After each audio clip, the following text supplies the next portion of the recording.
নমস্কাৰ বন্ধু বান্ধৱীসকল, এই মুহূৰ্তত আহি পৰিছে অসমৰ লগতে ভাৰতবৰ্ষৰ কেইটামান গুৰুত্বপূৰ্ণ খবৰ। আপোনালোকে ভিডিঅ'টো স্কিপ নকৰাকৈ শেষলৈ চাই থাকিব। প্ৰথমটো গুৰুত্বপূৰ্ণ খবৰ, হিমন্ত চৰকাৰৰ দিনত কিমানটা এনকাউণ্টাৰৰ ঘটনা সংঘটিত হ'ল। আৰক্ষীৰ এনকাউণ্টাৰ সন্দৰ্ভত সদনত তথ্য দাখিল কৰিলে ৰাজ্যৰ গৃহ বিভাগে। 2021 10 মে'ৰ পৰা 2024 31 জানুৱাৰীলৈকে 34 জন অভিযুক্তৰ আৰক্ষীৰ জিম্মাত মৃত্যু। ইপিনে আৰক্ষীৰ গুলীত আহত হৈছে 131 জন।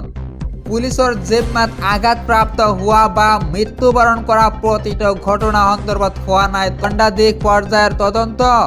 দণ্ডাধীশ পৰ্যায়ৰ তদন্ত হৈছে 97টা ঘটনাৰ।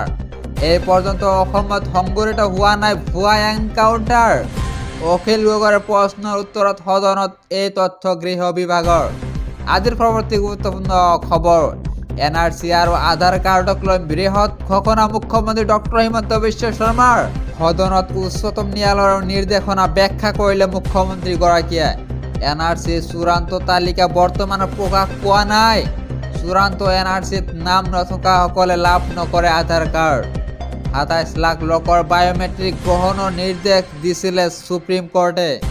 চৰকাৰে সংগ্ৰহ কৰা বায়োমেট্ৰিকৰ তথ্য সংৰক্ষণৰ নিৰ্দেশ সুপ্ৰিম কোৰ্টৰ। NRCত নাম সোমোৱাসকলক দিয়া হ'ব আধাৰ কাৰ্ড। NRCত নাম নথকাসকলে বিদেশী ন্যায়িকৰণৰ ৰায় লৈ অপেক্ষা কৰক। 27 লাখৰ ভিতৰত 17 লাখ লোকে আধাৰ কাৰ্ড পোৱাৰ যোগ্য। NRCৰ চূড়ান্ত প্ৰক্ৰিয়া এতিয়াও দেশত সম্পূৰ্ণ হোৱা নাই।